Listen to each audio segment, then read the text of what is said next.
One glance at a book and you hear the voice of another person. Perhaps someone did before 1000 years. To read is to voyage through time. तो first 3 books जो मैं आपको recommend करूंगा वो डोस्टोयेव्स्की ने लिखे हुई है, रशियन ऑथर। आई होप मैं उनका नाम प्रोनाउंस ठीक से कर रहा हूँ, लेकिन एक तो उनके नाम बहुत मुश्किल होते हैं, ऊपर से उनके कैरेक्टर के नाम और भी मुश्किल होते हैं। तो पहली बुक अगर आप शुरू करना चाहते हैं डोस्टोयेव्स्की को, आपको पढ़ना नहीं है, तो पहली बुक मैं रिकमेंड करूंगा वो है व्हाइट नाइट। एक लव स्टोरी है जिसमें अपना हीरो जो है वो एक लड़की से प्यार कर बैठता है जिसका नाम है नस्तिंका। ये बुक हमें इमोशनल करती है, बहुत कुछ बताती है हमें सॉलिट्यूड के बारे में, जो लोनली है उनके बारे में। ये बुक आप पहले पढ़ो और उसके बाद अगर आपको पढ़ना है तो डोस्टोयेव्स्की की पढ़ो crime and punishment. Crime and punishment मैंने इसलिए चूज़ की है क्योंकि थर्ड बुक है नोट्स फ्रॉम द अंडरग्राउंड। ये मुझे ज़्यादा डिफ़िकल्ट लगी और क्राइम एंड पनिशमेंट ज़्यादा मुझे इजी लगी, तो पहले इजी कंप्लीट करते हैं। तो क्राइम एंड पनिशमेंट एक कहानी है रास्कोल्निकोव की, जो एक लॉ स्टूडेंट होता है और अपनी माँ और बहन से दूर वो रहता है। बहुत ही चार्मिंग और हैंडसम है लेकिन बहुत ही गरीब है, और एक प्रॉब्लम ये है कि गरीब होने के बावजूद वो दुनिया को सुधारना चाहता है और चेंजेस लाना चाहता है।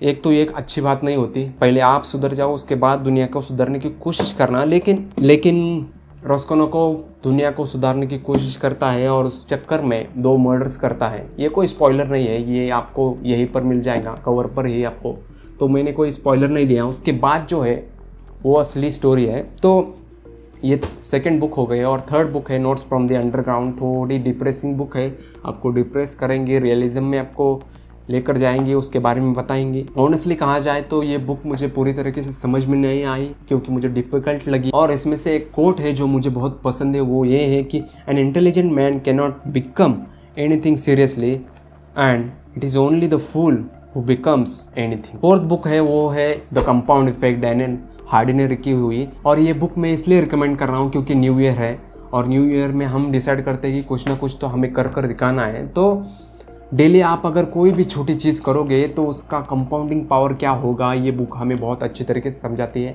तो 4th नंबर है the compound effect. 5th number की बुक है टिम फेरिस ने लिखी हुई टूल्स ऑफ टाइटन्स। ये बुक आप कहीं से भी शुरू कर सकते हो, कहीं से भी पढ़ सकते हो, क्योंकि ये कोई ऐसे मैंडेटरी नहीं है कि स्टार्टिंग से कवर टू कवर पढ़ना है, क्योंकि यहाँ पर बहुत सारे अचीवर्स हैं, उनकी स्टोरी उन्होंने बताई है, जो कुछ भी उन्होंने अचीव किया है आप कहीं से भी पेज ओपन कर वो पढ़ सकते हो। ये बुक 3 पार्ट में डिवाइडेड है, वो है वाइज, वेल्दी और हेल्थ।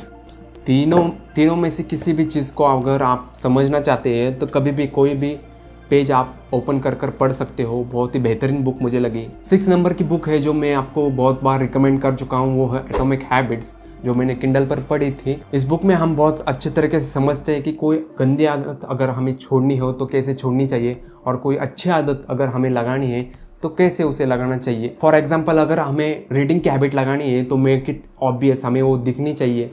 हम जब सोते हो तो बाजू में अगर हमारे तकिए के साइड में अगर हमने बुक रखी तो बहुत ही जल्दी हम वो पिक कर सकते हैं, ईजी हो सकता है, हमें कोई ज़्यादा मेहनत करने की ज़रूरत नहीं है। ऐसे कुछ छोटे छोटे चेंजेस करने पर हमें कोई सी अच्छी आदत लगेगी और बुरी आदत हम कैसे छोड़ेंगे, ये बहुत अच्छी तरीके से हमें एटॉमिक हैबिट्स सिखाती है। उसके बाद 7 नंबर की बुक है one of my favourites, influence the psychology of persuasion. और ये बुक मैंने तब पढ़ी थी जब मैं कॉपी राइटिंग सीख रहा था, क्योंकि इसमें साइकोलॉजी के बारे में, ह्यूमन नेचर के बारे में बहुत अच्छे तरीके से हमें बताया है। परसुएशन कैसे करें, कोई भी सेल करने के लिए परसुएशन आना चाहिए।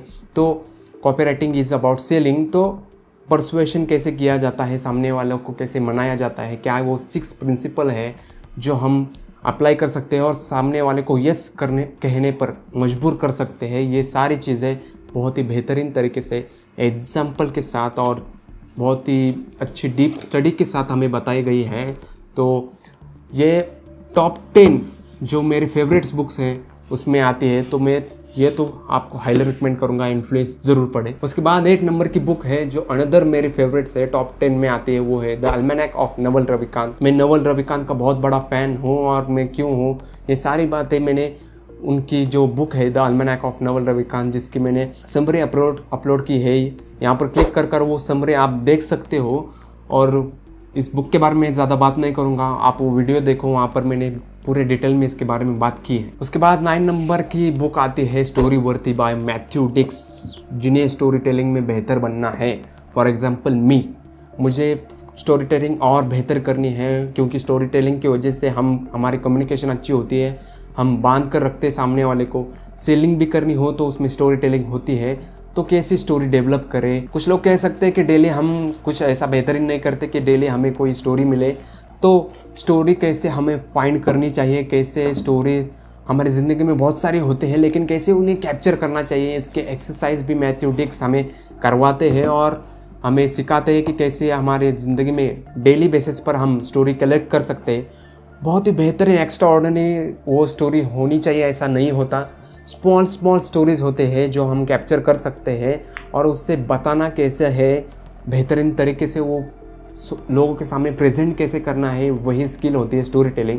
तो अपनी स्टोरी टेलिंग को अगर बेहतर बनाना चाहते हो तो स्टोरी वर्थी ज़रूर पढ़ो। नंबर 10 की बुक है, अगेन माय टॉप 10 जो फेवरेट है उनमें आती है, वो है short history of nearly everything by Bill Bryson. इसमें बिग बैंग से लेकर सेपियंस तक सब कुछ हमें पता चलता है और बहुत ही ह्यूमरस स्टाइल में बिल ब्राइसन ने लिखा है। बिग बैंग कैसे हुआ, हमारा अर्थ कैसे फॉर्म हुआ, अर्थ का मेजरमेंट कैसे किया, उसके बाद डायनासोर कैसे आए। हमें पढ़ते पढ़ते इन्फॉर्मेशन भी मिलती है और हमें बहुत ही हंसी भी आती है, बहुत ही एक्स्ट्राऑर्डिनरी चीज़ें हमें पता चलती है, जिससे जानने के बाद हमारा माइंड ब्लोन हो जाता है। तो a short history of nearly everything में बहुत बार रिकमेंड कर चुका हूँ, फिर से एक बार रिकमेंड करता हूँ। नेक्स्ट जो बुक है जो मैं आपको हाईली रिकमेंड करूँगा वो है रेमिथ सेठी ने लिखी हुई I will teach you to be rich, और इसकी सीरीज़ भी है नेटफ्लिक्स पर। अगर आप वो किताब नहीं पढ़ना चाहते तो हाईली रिकमेंड करूँगा कि नेटफ्लिक्स पर सीरीज़ है, वो सीरीज़ जाकर देखो, जिसमें से बहुत सारे फाइनेंशियल लेसन्स मुझे मिले हैं। क्रेडिट कार्ड को कैसे बेहतरीन तरीके से मैं यूज़ कर सकता हूँ, क्रेडिट कार्ड को कैसे मैं उससे ज़्यादा बेनिफिट ले सकता हूँ, ये सबसे ज़्यादा मुझे बेहतरीन पता चला तभी जब मैंने रेमिथ सेठी को देखा, उनके वीडियोस देखे और जब उनकी किताब मैंने पढ़ी। बजटिंग कैसे करना चाहिए, फाइनेंशियल प्लानिंग कैसे करनी चाहिए, और ये पूरी तरीके से हमें चार्ट के साथ, फाइनेंशियल स्टेटमेंट के साथ, लोगों के लाइव एग्जाम्पल के साथ हमें I will teach you to be rich इस बुक में रेमिथ सेठी ने बताई है। नेक्स्ट जो बुक है वो आप अगर कॉपीराइटर हो या ना हो डजेंट मैटर, लेकिन मैं हाईली रिकमेंड करूँगा कि आपको ये बुक पढ़नी चाहिए, क्योंकि हमें ये बुक सिखाती है परसुएशन के बारे में, ये बुक हमें सिखाती है ह्यूमन नेचर के बारे में, साइकोलॉजी के बारे में, कि सामने वालों को कुछ भी अगर कन्विंस करना हो तो कैसे करें। वो राइटिंग में हो सकता है या फिर वो कन्वर्जेशन में हो सकता है, कैसे करें, ये सारी बातें द एडविक कॉपीराइटिंग हैंडबुक में हमें सिखाई गई है। नेक्स्ट जो बुक है वो है एक FBI ऑफिसर, मतलब हॉस्टेज नेगोशिएटर जो थे, उन्होंने लिखी हुई नेवर स्प्लिट द डिफरेंसेस। ये बुक हमें सिखाती है कि निगोशिएशन कैसे करना चाहिए, ये बुक हमें सिखाती है कि टैक्टिकल एम्पैथी कैसे दिखानी चाहिए, या फिर सामने वाले पर कंट्रोल कैसे लाना चाहिए, या फिर नो कैसे कहना चाहिए। बहुत लोगों को नो नहीं कहना आता, तो नो कैसे कहना चाहिए, और एक्टिव लिसनिंग कैसे करनी चाहिए जो सामने वाला कह रहा है उस पर। इससे हम निगोशिएट बहुत अच्छी तरीके से कर सकते हैं, सामने वालों को गुमराह कर सकते हैं। निगोशिएट जब हम करते हैं तो सबसे बेहतरीन वो होता है जो ओपन एंडेड क्वेश्चन होते हैं। तो ओपन एंडेड क्वेश्चन कैसे पूछने चाहिए तो सामने वाला वहीं डगमगा जाए और वहीं पर वो फीका पड़ जाए। ये सारी चीज़ें हमें नेवर स्प्लिट द डिफरेंसेस इस बुक में बहुत अच्छी तरीके से ऑथर ने हमें समझाई। अगली जो बुक है वो है बिजनेस के बारे में, जो कि है 0 to 1। इलॉन मस्क की ये फेवरेट बुक है, और इस बुक में बिजनेस तो सब लोग बहुत सारी बुक्स हमें सिखाती है, लेकिन इस बुक की खासियत ये है कि ये हमें सिखाती है कि मोनोपोली कैसे बिल्ड करें।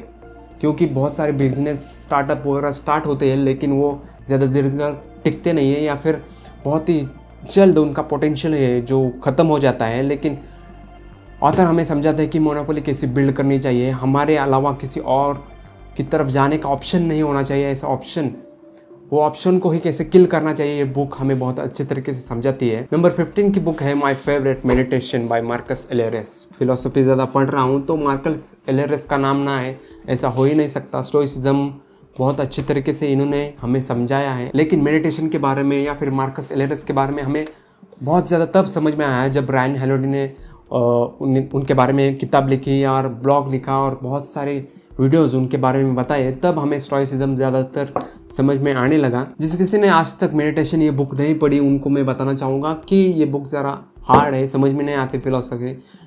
मैंने जब फर्स्ट टाइम पढ़ा था तो दिमाग के ऊपर से चला गया था, मुझे समझ में नहीं आया।